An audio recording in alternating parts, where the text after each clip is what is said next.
Ladies and gentlemen, welcome to The Right Time, a Wave original presented by Perplexity. My name is Bomani Jones. Thanks for listening wherever you get your podcast. Thanks for watching us on YouTube. Subscribe, like, rate us, review us, give us 5 stars. You only give us 4 stars, I'm inclined to believe you are a hater. It is Monica McNutt Fridays. Monica, what's going on? Bo, I love that line. If you don't give us 5 stars, I'm inclined to believe you are a hater. It's one of my favorite podcast lines of all time. I appreciate that. It is real, too, by the way. Honestly. Like, if you make the decision to leave a rating, give me 1 or give me 5, right? Like, I might believe it if you give me 1. If it's 2 or 3, I might need just to ask you some questions, see where you're coming from. But if you go with 4, you know you just being a jerk. I love it. It is real. People that take time to rate pods and comment, whether they like or not, I appreciate that. So, yeah, I'm with you. I appreciate it. We got a lot of basketball to talk about. Monica works with the Knicks. Oh, Lord, here comes the chuckle early. Oh, yeah. I can't help it. I didn't do it on purpose, man. It just naturally came out of my chest. But in the meantime, we got the NBA Finals. Friday night, we have got Game 4. The Pacers are up 2-1. Watching Game 3, a mutual friend of ours sent me a text early in that game from the arena that said, game over. Right? And this was when Oklahoma City ran off early and got to that lead.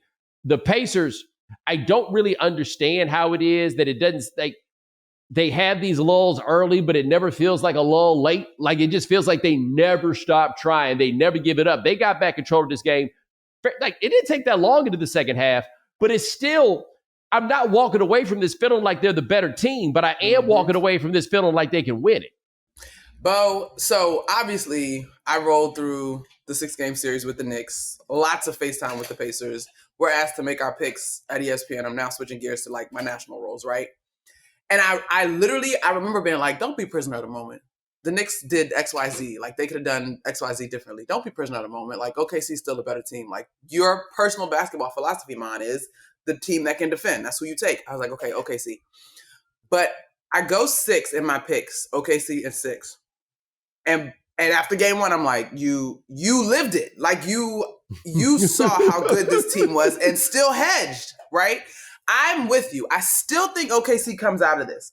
But, baby, if we get to a game 7 and it's a 2-possession ball game with 2 minutes to go, between the heroics, if you will, of Tyrese Halliburton and the X's and O's of Rick Carlisle, like, I kept coming into this series saying I think this coaching matchup is going to be so intriguing, captivating, could be the X factor down the stretch. Like, there's a real world where the Pacers take this. And it would not align with everything we've watched about the Thunder this year.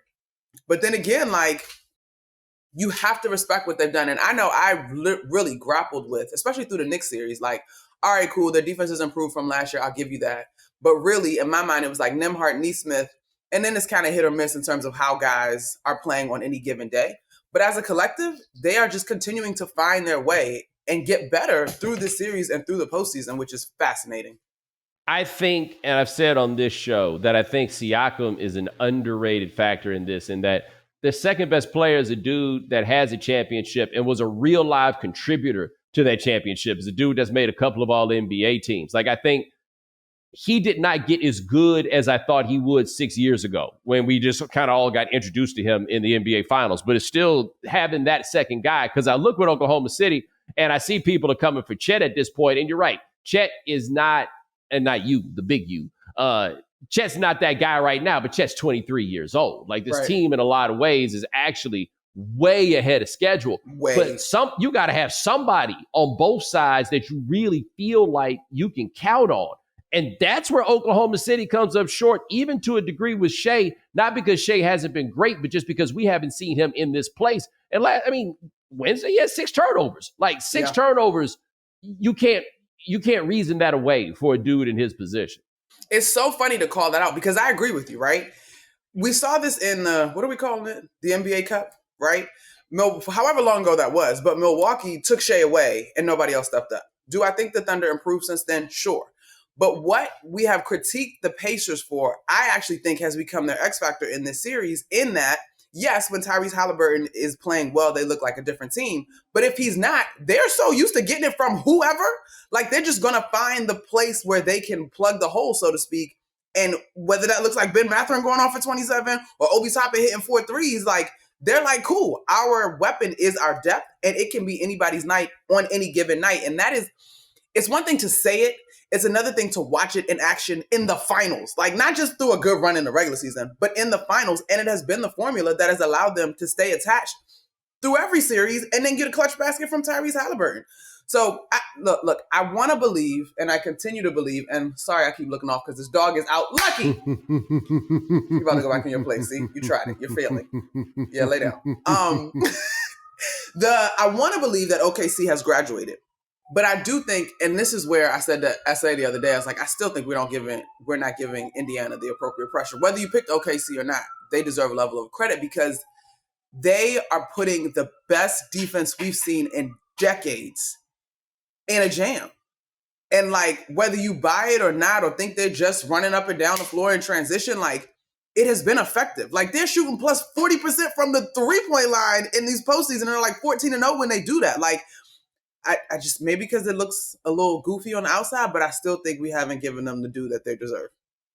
Okay, I have to take a quick pause and tell the audience something that just happened that is fascinating, okay? I live in New York City. Monica lives in New York City. We live fairly close to each other, not neighbors, but we live pretty close to each other, right? Mm-hmm. I heard the siren in the background of your shot. And then after it went away in your shot, I hear it out my window as the siren has gone from over by your crib to now being closer to my crib. That is New York City living for you right there. 100%. Every time I talk to my friends at home, they're like, it's so loud. I'm like, it's New York. It'll drown out. Yeah. No, it's not a big deal, man. It just goes in. It really gets to the place where, like, when you shoot a documentary or something like that, and they take the room sound or the room tone, that's what they call it, and they do that first, and then they baseline everything off of that. There's a room tone, right? Like 100%. It just has some sirens, and every now and then somebody talking real loud on the phone, and you can hear it on the 10th floor wherever you live. 100%. That's just kind of what it is. But in line with what you were saying about the Pacers, I had a comparison that I'm gonna say it at the end. I'm going to say why the comparison doesn't fully fit, and then I'm going to make it anyway, right? One thing I do love is, like, a dude like Mathurin, for example. Nembhard is another one. The Nesmith dude, all of them. They are all capable of coming up really big. Like, even Miles Turner to a lesser degree, right? They're all capable of coming up really big, and all fully aware that they are capable of doing this. I don't ever feel like those cats overextend themselves, right? Or get a little too much dip on their chip. But when they realize they got it, they do it, right? And I could be wrong. People who have watched them more through the year can tell me all the times that those other dudes have gone crazy. But like Mathurin coming up and getting, 27 and 22 minutes. 27, yeah. Right? Like, he knows he could do that, but when it's not cracking for him, I don't feel like they're out there acting ridiculous. Does that make sense?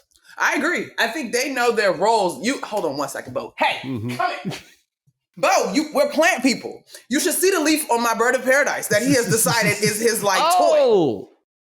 I just got a new bird of paradise. I'm glad to hear that because I know we had a run with the other one. You told me about that. Yeah, the other one, rest in peace. But I had to I had to get a new situation going, and it's all good. You'll have to come check it out. Yeah, but we love a bird of paradise. To your point, though. No, go ahead. No, you got it. My bad. I didn't know if you got to the end. Those guys, TJ McConnell, for example, has put the nail in the coffin, so to speak, to the Knicks in a couple of times in both of these series from last year and this one, right? But he's a guy that barely made it into the league, right? Like, there's just this collective desire to win. And I think it's funny because I think we give OKC a ton of credit for their AAU chemistry and how much they love each other.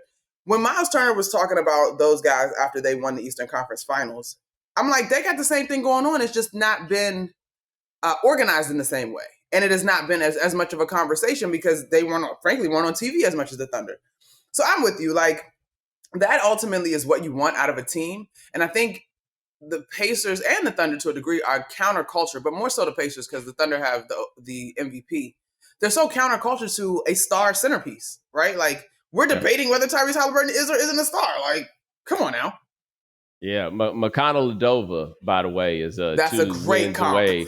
Yeah. I wrote it out as McConnell Ladova, but that's too many syllables for I talking. got it. So like McConnell Ladova, Bang Bang Breen, love him some Yep. McConnell Ladova, just like he loved him some Dellavedova. Like that's how I realized it. But they 2 wins away. But them raising his jersey up to the Raptors there, boy. Facts. Ain't no way in the world if they win a championship. McConnell Ladova need to turn down free agent money from any other place. He stay right there. He'll be the color man on the broadcast. You know what I'm saying? Right next to Reggie. That's right. Or he maybe start selling cars if that's what he's trying to do. Or he might be able to go, he might be the player coach.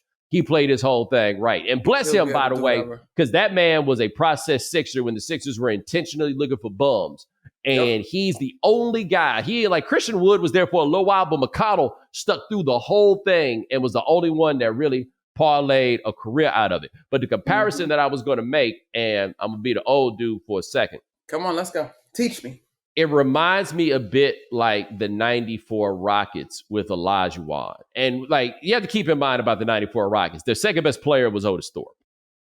Like their third best player was probably Kenny Smith, right? Mario Elie is a rookie, Sam Cassell, Vernon Maxwell. These were the guys that Hakeem Olajuwon took to a championship. Okay. But there was never a shot. Oh, Robert Horry, forgot, because they tried to trade him that year and they brought him back. But it's still year 2 Robert Horry. Those dudes were ready for every shot when the shot came. Like none of them were really a dude that could go out there and get you the 27 like we're talking about. But like you have Mario Elie on your team. Mario Elie is 100% fearless. If the shot comes, I got it. That team did not have a single guy who's scared. And the Pacers look like they don't have anybody who scares. Even when they're looking ridiculous in the first half and just letting Oklahoma City take the ball from them left and right and falling behind, it never feels to me like they're scared. Maybe a little lack of focus, but it never seems to me like they're scared. The Thunder have moments where it feels like, hey, man, some of these guys look a little shaky right now. I agree with that. And that's why I think Dagnall and Carlisle, like if we get to a game 7, advantage Pacers because of Carlisle in my mind. Because I agree, the Thunder, you can feel them get tight. And again, lived this with the Knicks.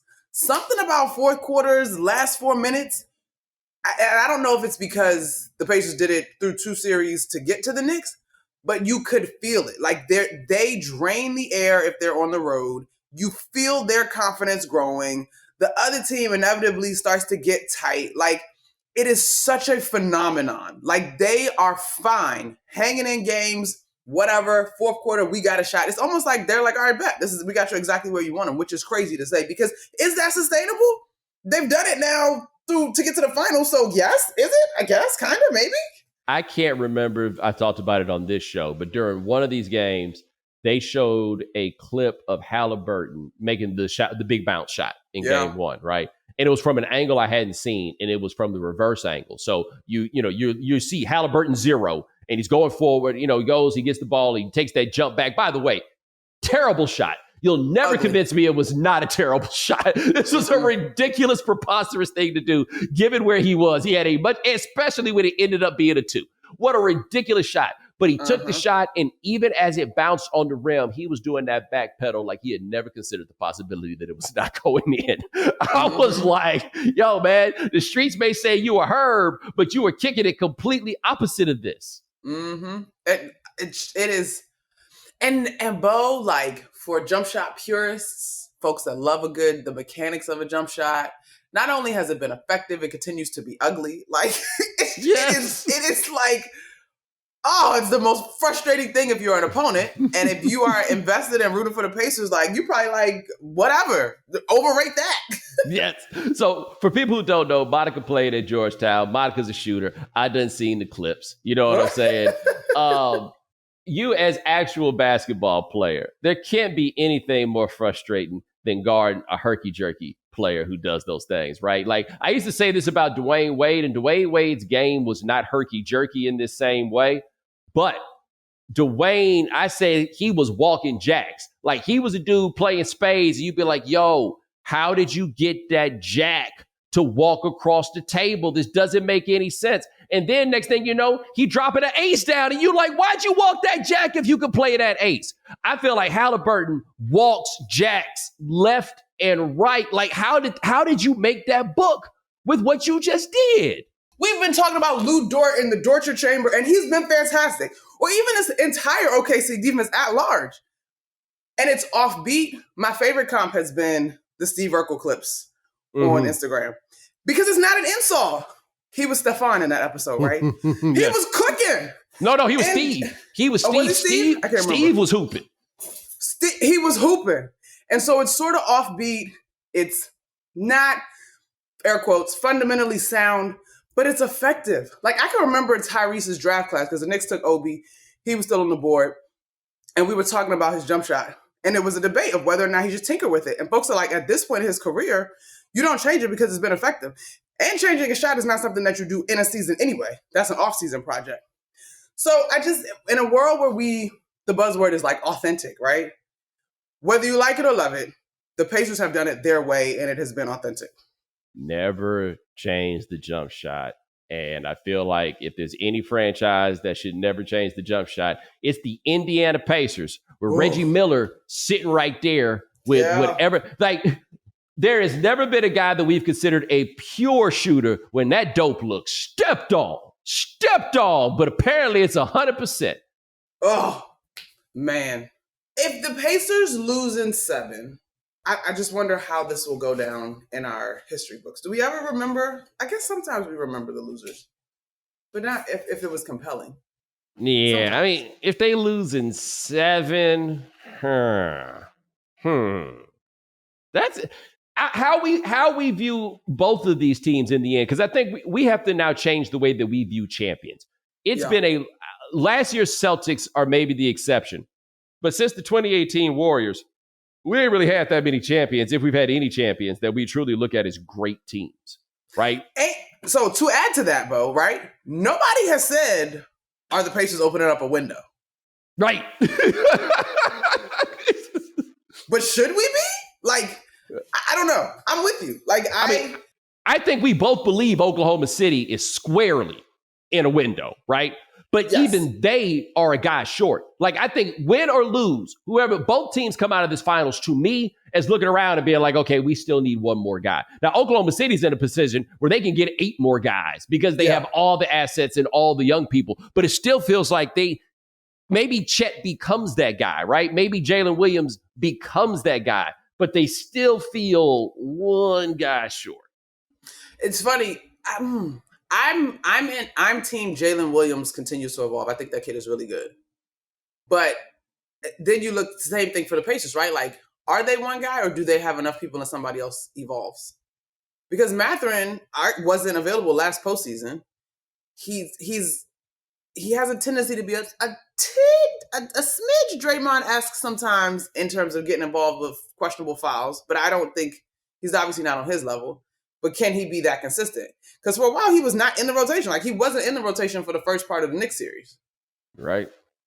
I don't know. Hey. I feel like are we not giving the Pacers the respect they deserve, right? Right. I mean, all they did was make the NBA Finals. Exactly. Hold on. The year after making the conference finals, where even without Halliburton, they gave Boston some games. Yeah. I think if we were not watching this finals and you talk to any NBA fan, any exec, and you said, I'm going to give you a team that legitimately goes 10 deep, is top, I don't have it in front of me, but probably top 5 in scoring. Defense, we'll say the defense is middle of the pack.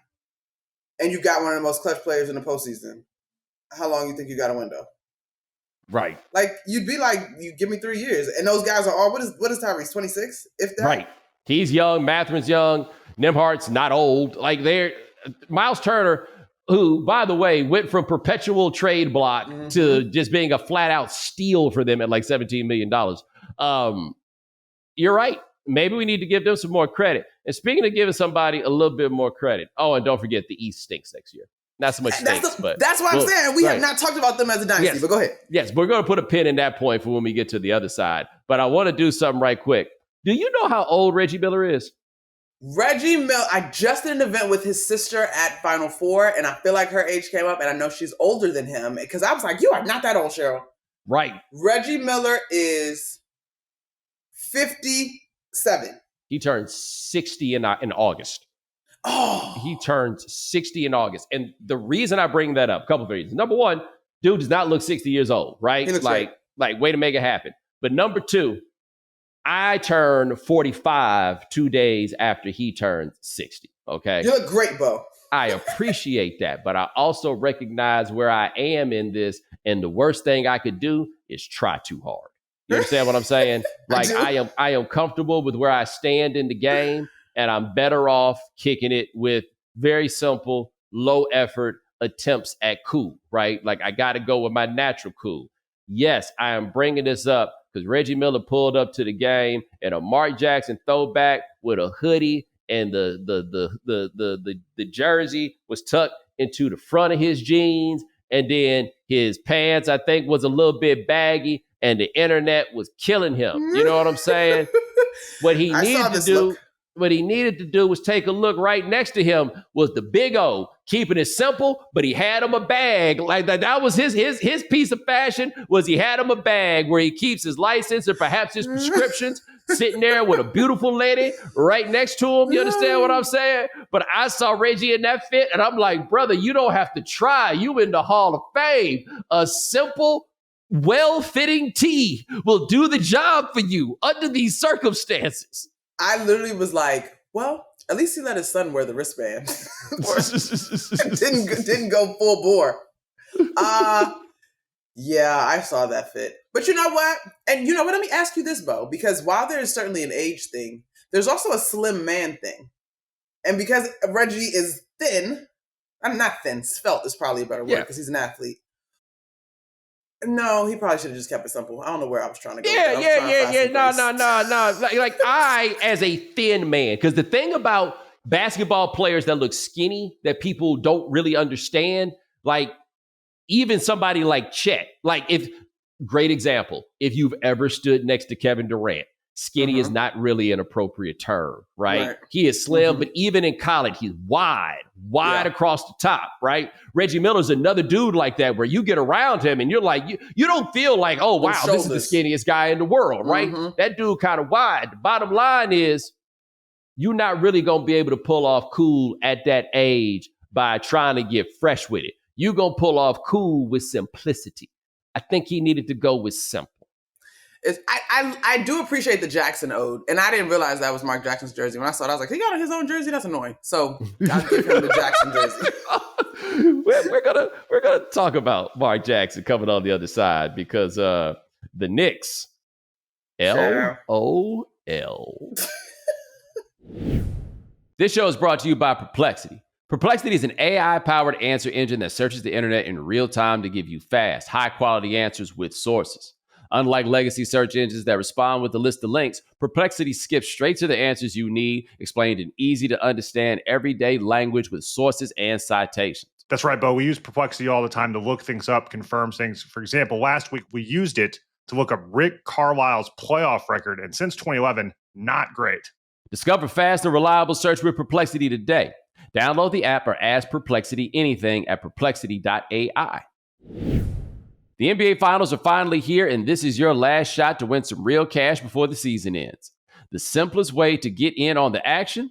Downloading the Pick 6 app from DraftKings. It's crazy simple. Just pick more or less on the stats or two or more of your favorite players, and boom, you're in the mix for big cash prizes. Nail your picks and you're heating up. Pick 6 brings upside with payouts up to 500 times. You ready to make your finals run? New DraftKings Pick 6 customers can toss in just $5 on your first entry, and you'll get $50 in bonus picks instantly. Download the DraftKings Pick 6 app right now and use code BOMANI. That's code BOMANI. New customers play $5, get $50 in bonus picks instantly. Ride the upside, only on DraftKings Pick 6. The crown is yours. Gambling problem? Call 1-800-GAMBLER. Help is available for problem gambling. Call 888-789-7777 or visit ccpg.org in Connecticut. Must be 18 plus, age and eligibility restrictions vary by jurisdiction. Pick 6 not available everywhere, including New York and Ontario. Void where prohibited. one per new customer.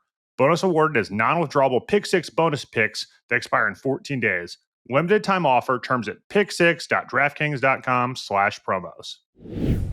Making money moves should be easy, and that's why there's Cash App. It's fast, safe, and honestly just way more personalized than other apps out there. No extra hoops to jump through, no extra stress. All of the tools are right there to help you cash in. Plus, sending money with Cash App actually feels safe. They look out for you. If something seems sketchy or they see you might be sending money to a potential scammer, they'll warn you and make you think twice before you hit send. It's like having a personal bodyguard for your cash.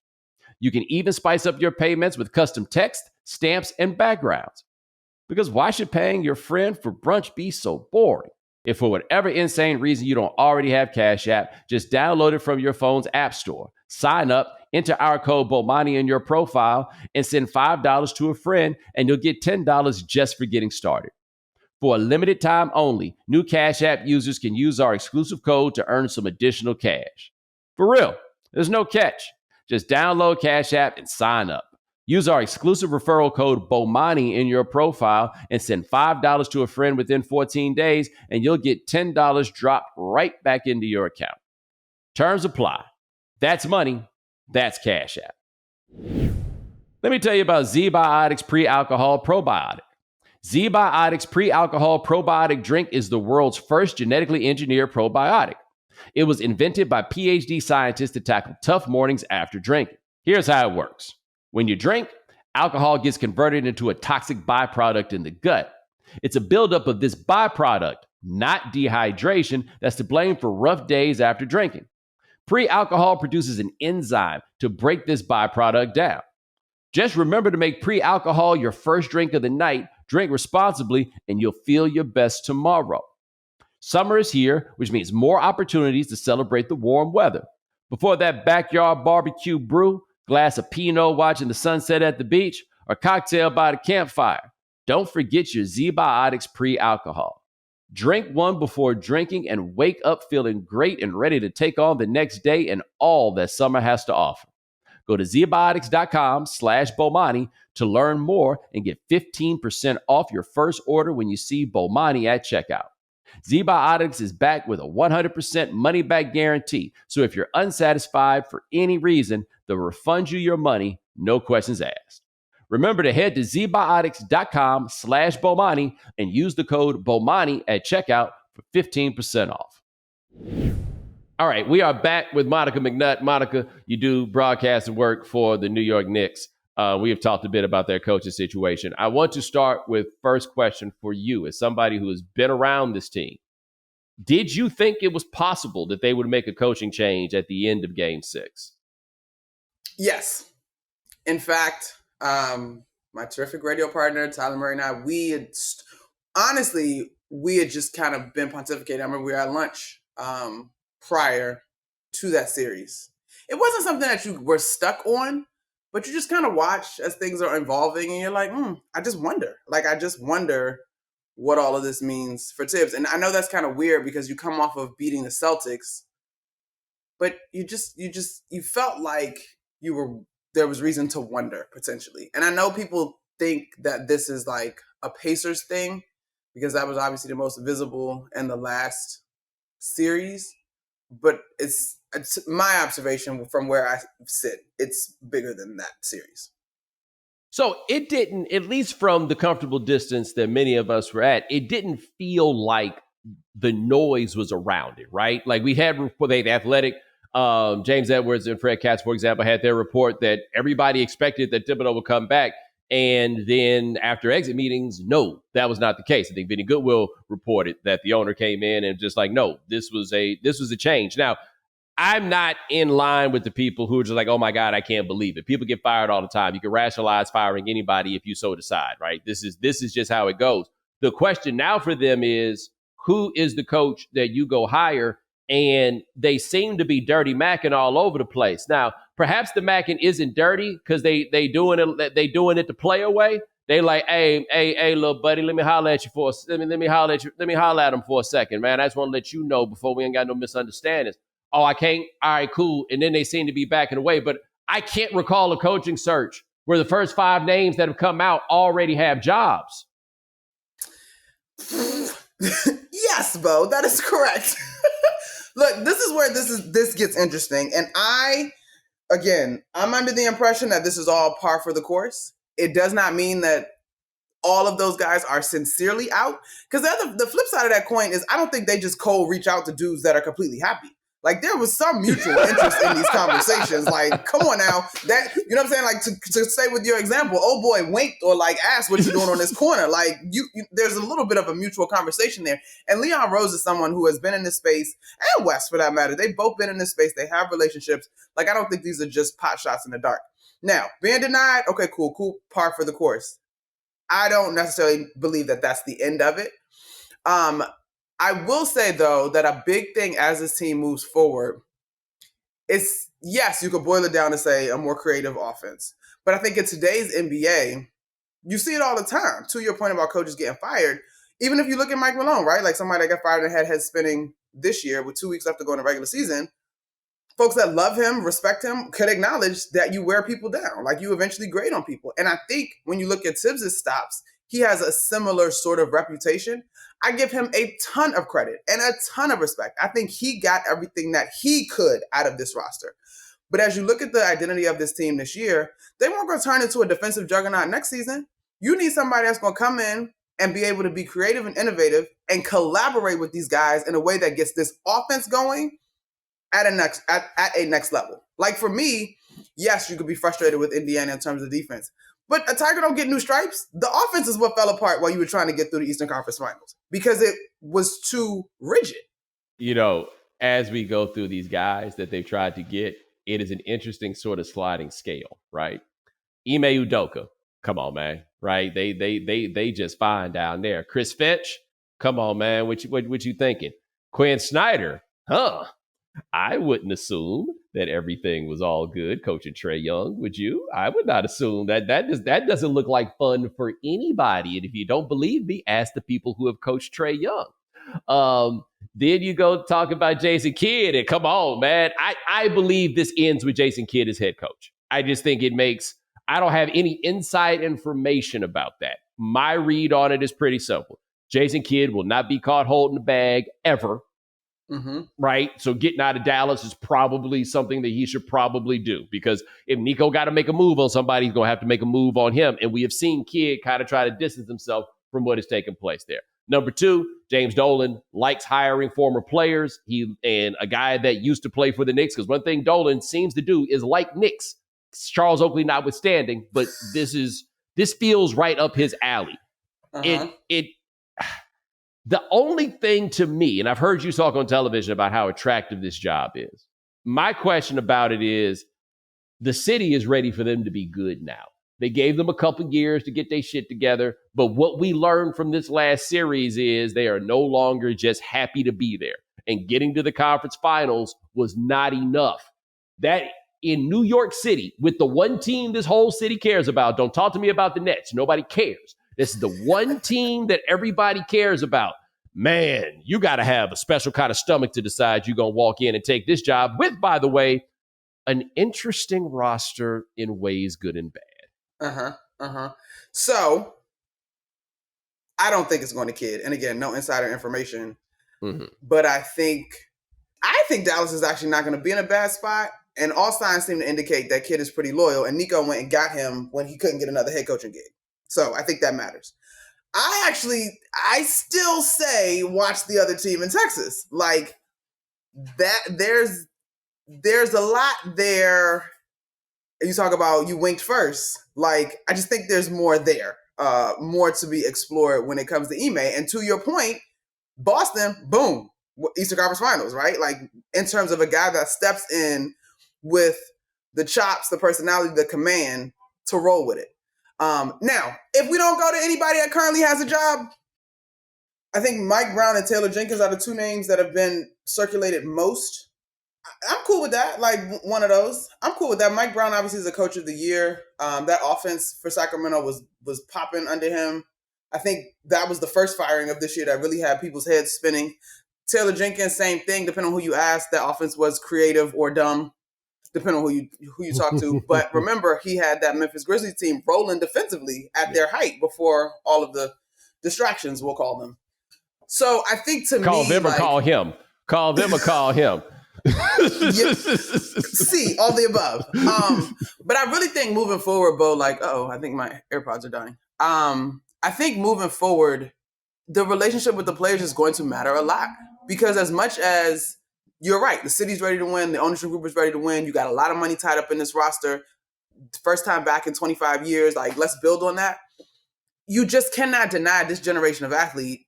These guys work their butt off, don't get me wrong, but there's a different, there are different soft skills that are required. And I think that might be where Tibbs, I would never question his basketball knowledge. I would never question how much film he watches, but the soft skills matter. Yeah, in this roster and collection of personalities leaves me torn in that the soft skills do matter. And I look at them and with my somewhat old school sensibilities say to myself, they need somebody a little tough on them. But they just had the guy that's a little bit tough on them and it didn't work. But what didn't work about it was more the creativity of the offense than it was that other stuff. You know what I mean? And I agree with you. And I agree with you. The word swap that I would offer would be someone that holds them accountable. Yes. Right? Because you could do that and still have soft skills. Because ain't no way, if we go to the basketball of it all, ain't no way in the East Conference Finals, OG, Mikhail, y'all getting lost on these screens, you put DeLon Wright and Landry Shamet in, and all of a sudden they know exactly what the game plan is defensively. So yes, there is an accountability I think that you have to have. But again, it's like everything, Ime, hypothetically, if it's Ime, or even let's go Mike Brown, who's had been in multiple stops and been successful. The coach that can say, get your ass where you're supposed to be, but also how's your family? You know what I mean? That I think is what matters as you move forward, because there's a lot of pressure in this city in particular. And of course, you become a pro athlete because you're not ducking the pressure, but it does matter how you can connect and who you're playing for and who you're playing with in terms of taking you over the hump, like we just talked about with the Thunder and the Pacers. I would love to see Ime coaching Karl Anthony Towns and Mikal Bridges. That Ime, if we could, if he could do it like the Real World and do an interview with Ime every day after he tried to get something through Karl Anthony Towns' head about playing defense, right? Or him looking at, why are you talking to me like that? I just talked to you yesterday and your voice did not sound anything like it does right now. Why are you, you don't have to be. I'm just saying, why do you, even Kyrie, when Kyrie put on his cape for Karl, had to be like, I don't really like it when he changed up his voice. You know why we be laughing at him. But anyway, Bridges, imagine Ime with Bridges and his outright aversion to contact. Just absolute refusal to play through contact. Can you imagine Ime the first time that Bridges does that float sideways through the lane like it's the Matrix? Well, if it's anything like we've seen with Houston, there's going to be a quick whistle and a substitution. Unless you go down the other end and get a hell of a block or a steal, because it's not a lot of runway for all that. Yeah, this is where they go is going to be interesting. Like with Mike Brown, I just wonder if his brand of players coach is going to be right for him. And the other one I feel like I'm the only person that still thinks about this and wonders about this, but what's the Rick Brunson in all of this? Because I personally would not want to have to be a coach where the star player's daddy is sitting there right next to me. I would not want to live under those circumstances. I understand. I totally understand the perception on that one. But my experience is this one defies perception. Because look at Jalen in terms of how he's gotten here, right? Second Round Foundation is the name of his foundation. It's not, I don't think it's what the perception looks to be in terms of a dad being around. And I don't think, I know Rick well. He's not trying to be in the way. He's not trying to be in the way. Okay. That's, we'll see. We'll see how this goes. We'll see how this goes. Now, let me, in terms of what kind of coach they need, because I do think it's the soft skills, but do you think this is one of those where you need to go get a guy that does offense and then give him a defensive specialist to work with him?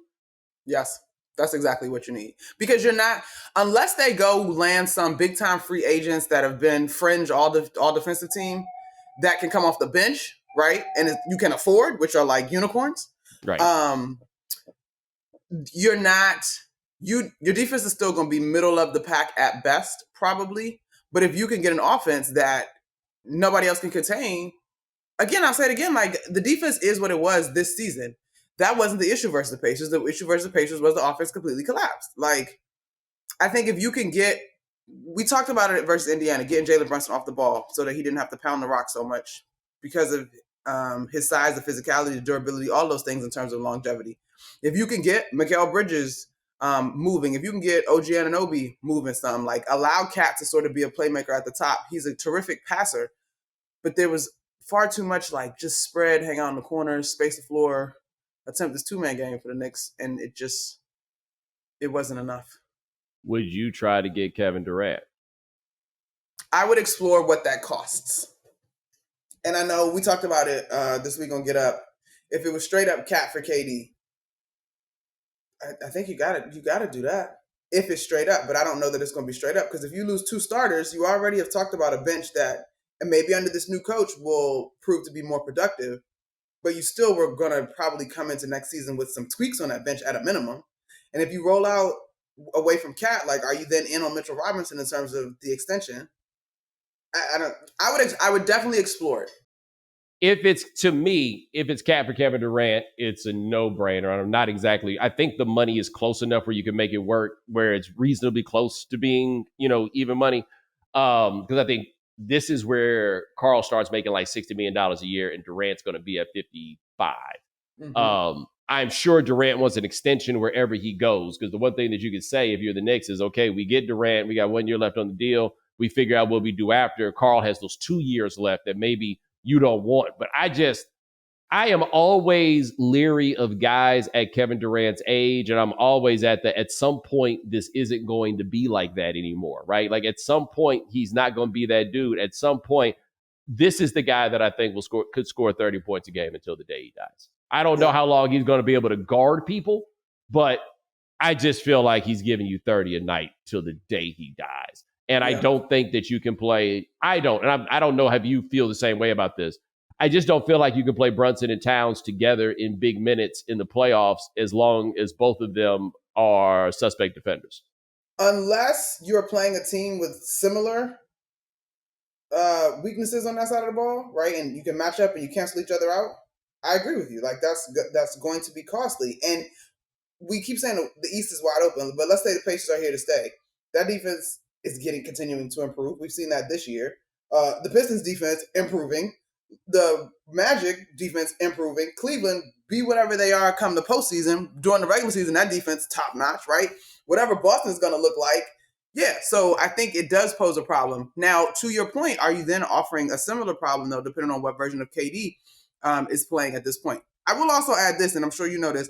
He did spurn the Knicks in that first big trade, so I don't even know if this is realistic. That's a fair point.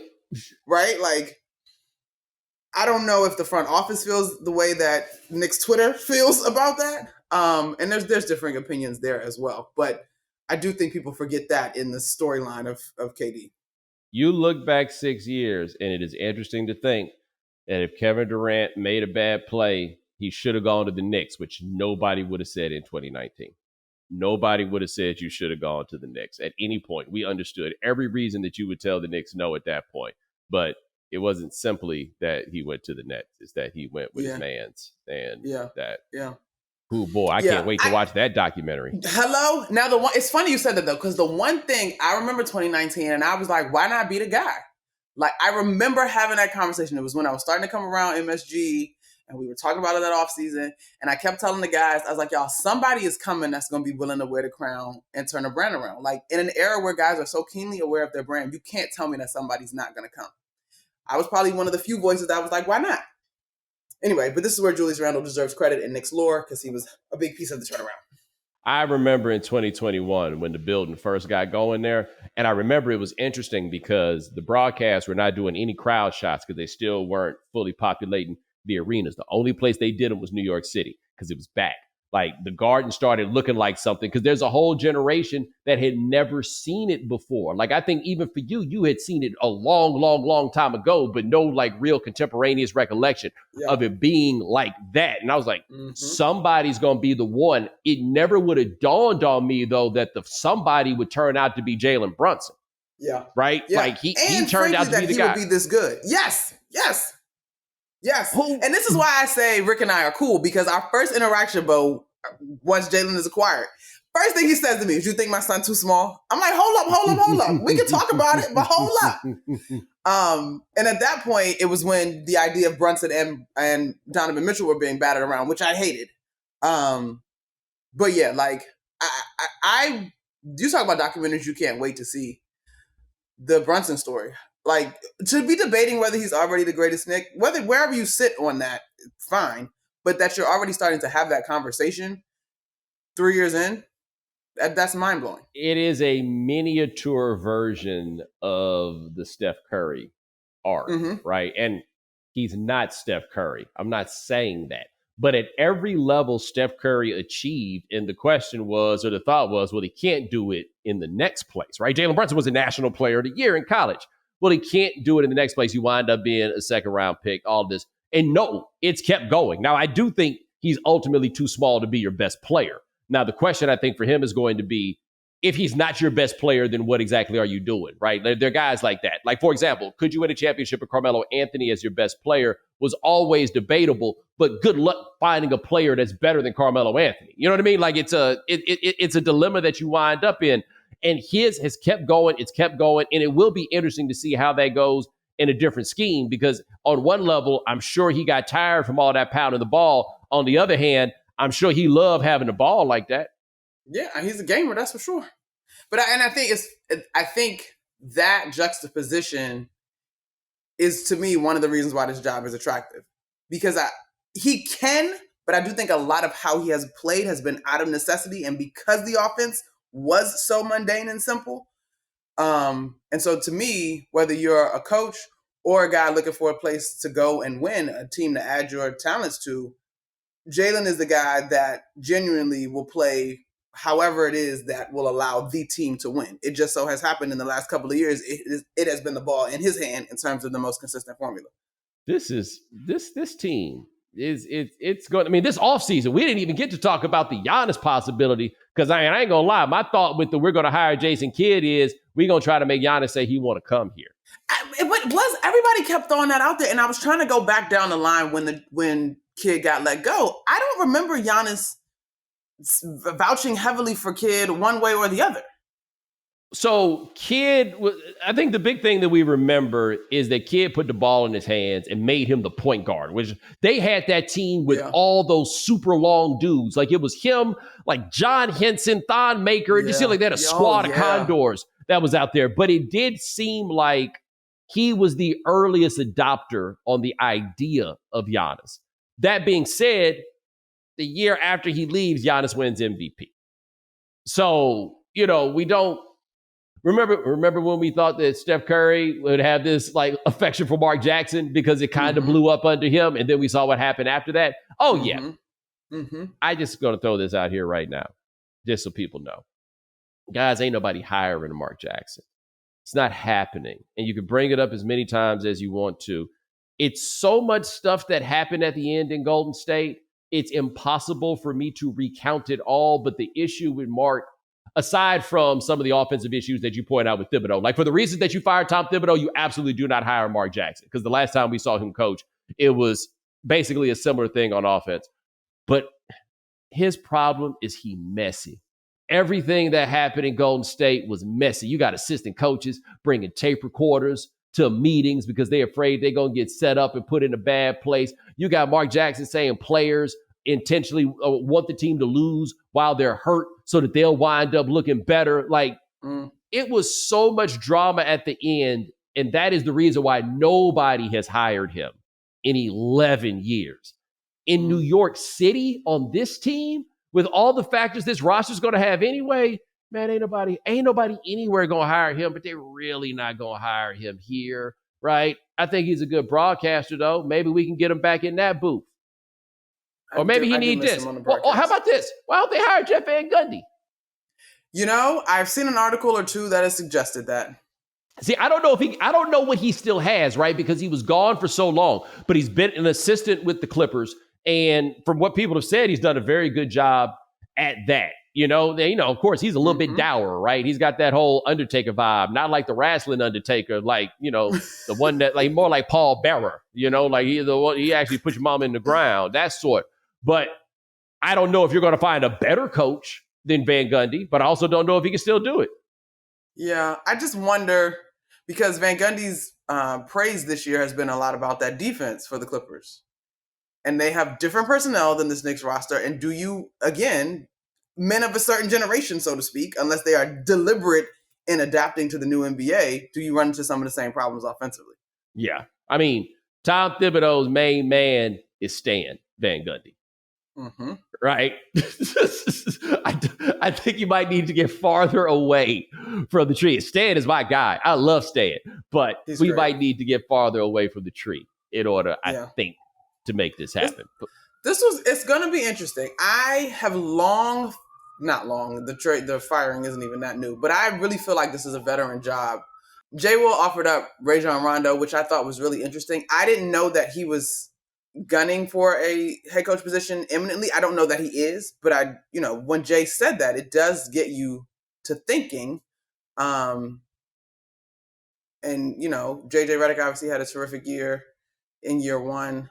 This is a big job. And I will say this, I believe that people can just genuinely outgrow one another, and that's okay. Tom Thibodeau obviously left this organization in a terrific position. But this one, the next move is, shout out to our colleague Alan Hahn, who's like, the next move is Jenga. Because are you going to keep playing or are you about to knock it over? And it's fragile. So I do think, too, in the last 4 years, the front office has deserved some respect and some trust because they've done really well in terms of their decision making. We are going to see. This is Monica McNutt. Check her out on ESPN Talking Basketball. Check her out on the radio, on MSG, everywhere else, talking about the Knicks. And check her out in Harlem where them sirens be. Because over there by her house, man, it's going down. They just passing by. They just passing by. I appreciate you. Thanks, Bo. Good to catch up with you. Likewise. And ladies and gentlemen, thanks so much for joining us here on The Right Time. We do this here 3 times a week. Hit the voicemail line, 323-596-7767. You remember that time that you was hanging out and y'all was having a good time, and then your mama or somebody else's mama pulled up? Yeah, tell us about that one. 323-596-7767. Remember, follow The Right Time. Subscribe, like, rate us, review us, give us 5 stars. You only give us 4 stars. I'm inclined to believe you are a hater. And we'll talk to you guys in a couple of days. Take it easy.